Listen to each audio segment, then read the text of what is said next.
Programa 14. Las reformas borbónicas. En este programa identificarán los cambios en la administración colonial como consecuencia de las reformas borbónicas. Iniciaba el siglo XVIII cuando en España murió sin descendencia Carlos II, convirtiéndose así en el último rey de la Casa de los Habsburgo. Cuando era pequeño, sus padres, los miembros de la corte y el pueblo pensaban que no sobreviviría debido a su precaria salud. Sin embargo, contra todos los pronósticos, vivió para ser coronado rey de España.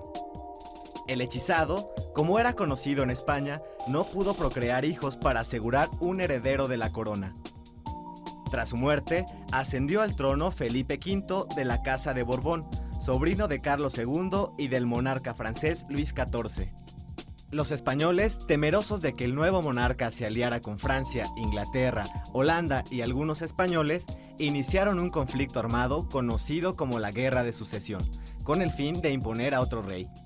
Finalmente, después de varios años de enfrentamientos, Felipe V fue reconocido como el rey de España y la corona quedó en manos de los Borbones. Las reformas borbónicas es un conjunto de medidas que tomó la corona española que empiezan a implementarse a partir de la década de 1760. A partir de ese momento la corona asume el control o intenta asumir el control de sus territorios, de sus posiciones americanas y modifica la estructura política, económica y social de la Nueva España. Esta serie de medidas tenían como objetivo fundamental recuperar el control político de la capital española y al mismo tiempo de la Nueva España. Por otra parte, buscaban obtener el mayor beneficio posible a través de la recolección de una mayor cantidad de impuestos. Para ello se realizaron una serie de leyes que modificaron la relación con el clero. Por ejemplo, en relación con la Iglesia, la expulsión de los jesuitas en 1767 muestra el punto más importante del control que va a tener la corona española sobre la Iglesia. Otra de las medidas más importantes tiene que ver con la consolidación de vales reales, que a partir de 1804 va a significar el control de las propiedades y de los recursos de la Iglesia. Finalmente, en la parte económica, va a suponer la imposición de una gran cantidad de impuestos con la finalidad de llevar más plata a España y así equilibrar la balanza de pagos, porque la corona española tenía que hacer frente a una serie de compromisos, entre ellos un conjunto de guerras con Francia y con Inglaterra. Finalmente, va a significar el desplazamiento de los criollos de los puestos de poder, y esto va a conducir en la primera década del siglo XIX a un enfrentamiento y a una crisis política.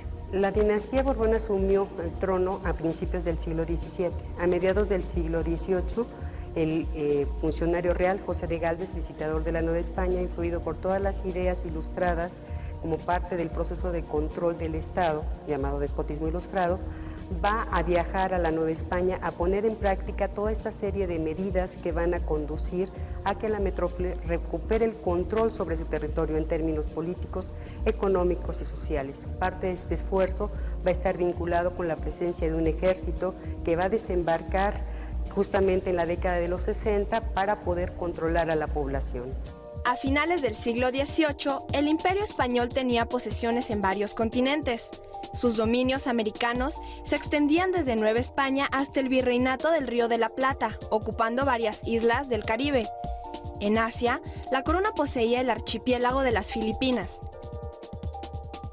Durante todo el siglo XVII, la dinastía de los Austria dejaron o permitieron que en las colonias se desarrollaran intereses particulares. No permitían que la corona recibiera los suficientes beneficios de su posesión, en este caso de la joya más preciada que era la Nueva España.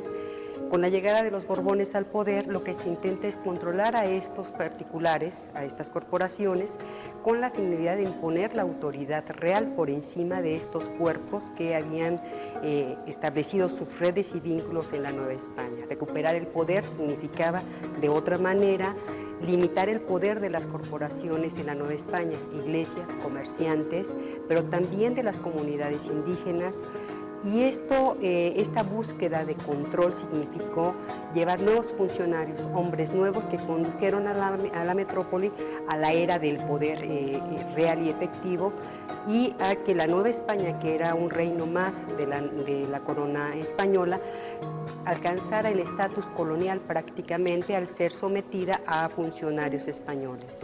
En ese sentido, las reformas borbónicas en términos políticos significaron la sujeción real de los territorios americanos de la Nueva España mediante el establecimiento de un control territorial con autoridades locales, que fueron los intendentes o gobernadores, que limitaron el poder del virrey.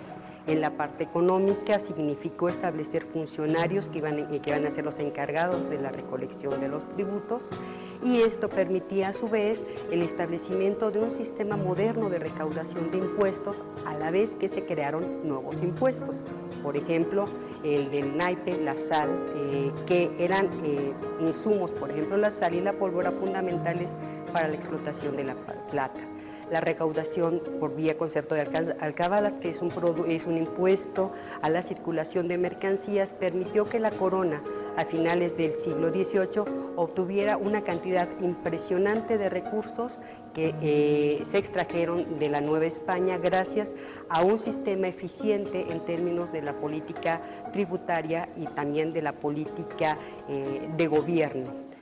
La implementación de las reformas borbónicas provocó el descontento de varios sectores de la sociedad novohispana, entre ellos el de los comerciantes.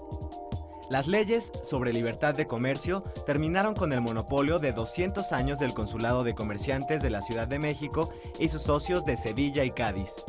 Otro golpe a este organismo fue la supresión del sistema de flotas, barcos que viajaban en grupo hacia la metrópoli. Con las reformas borbónicas, embarcaciones en solitario podían realizar el trayecto desde cualquier puerto. Como consecuencia, surgieron consulados regionales como el de Veracruz, que comenzaron a rivalizar con el consulado de la Ciudad de México. Aunque el conjunto de reformas impactaron a la sociedad novohispana a lo largo de 3 décadas, hubo entre ellas algunas que fueron más importantes. Una de ellas fue en 1767, cuando la corona decide sacar a la orden jesuita, que es la más importante de los territorios del Imperio Español. En un mismo día, en todas partes, con mucho sigilo, se ordena la salida y el embarco de los jesuitas hacia Veracruz. El impacto que va a tener esta salida va a ser muy grande, porque va a ocasionar revueltas que van a ser sofocadas gracias a la presencia del ejército español, que ha desembarcado apenas unos años antes.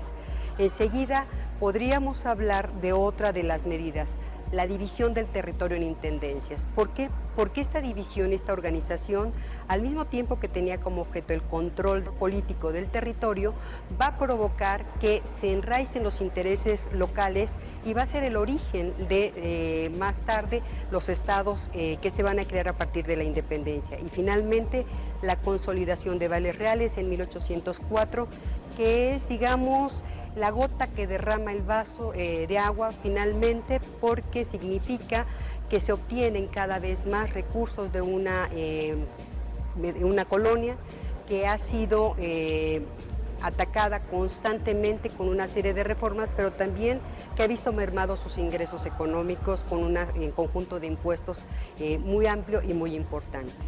A la vez que hubo reformas de carácter político y económico, hubo una serie de reformas de tipo social. Por ejemplo, las leyes de vagos de 1745 van a tener más fuerza, con la intención de que la gente se dedique a trabajar. Entonces, la persecución hacia actividades que se consideran poco deseables son consideradas actitudes y condiciones de vagancia que, por supuesto, van a tener un castigo, y la pena va a ser la cárcel, la obra pública.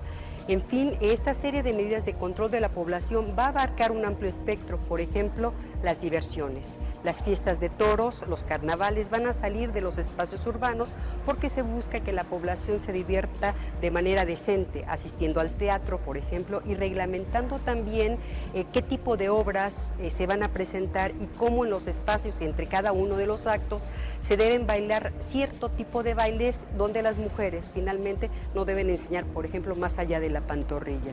Esto muestra que las reformas borbónicas constituyeron un amplio abanico de posibilidades, donde la corona intentaba imponer incluso una visión moral sobre la conducta y la población. Los Borbones llevaron a cabo una reorganización administrativa y territorial de Nueva España.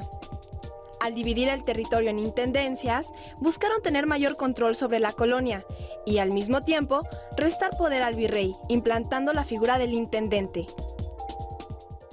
José de Gálvez, cuando llegó a la Nueva España en 1767, trató de imponer el sistema de intendencias, que era una división del territorio.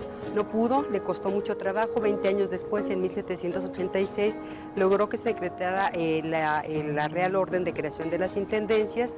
Se crearon 12, es decir, el territorio del virreinato de la Nueva España fue dividido en 12 espacios jurisdiccionales que tenían un intendente que hacía las veces de las funciones del virrey en cada uno de sus territorios.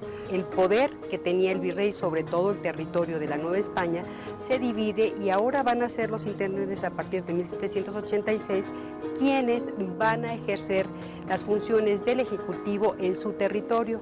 Con esto le quitan el poder al virrey al mismo tiempo que someten a los ayuntamientos o cabildos a la jurisdicción del intendente.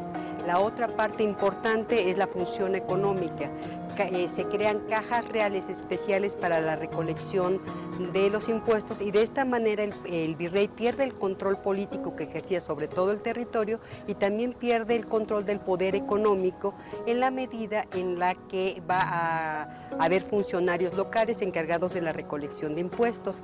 Desafortunadamente, a la muerte del visitador de Gálvez, el virrey reasume el control de la parte fiscal, pero no de la parte política. Esto va a provocar la autonomía regional y la vinculación de intereses particulares en cada una de las 12 intendencias en las que se divide el territorio. La política reformista de los Borbones transformó mecanismos de organización profundamente arraigados en la economía, la administración, el fisco y las relaciones sociales. Ante estas, surgieron resistencias y oposiciones por parte de los diferentes sectores de la sociedad que se vieron afectados por su implementación.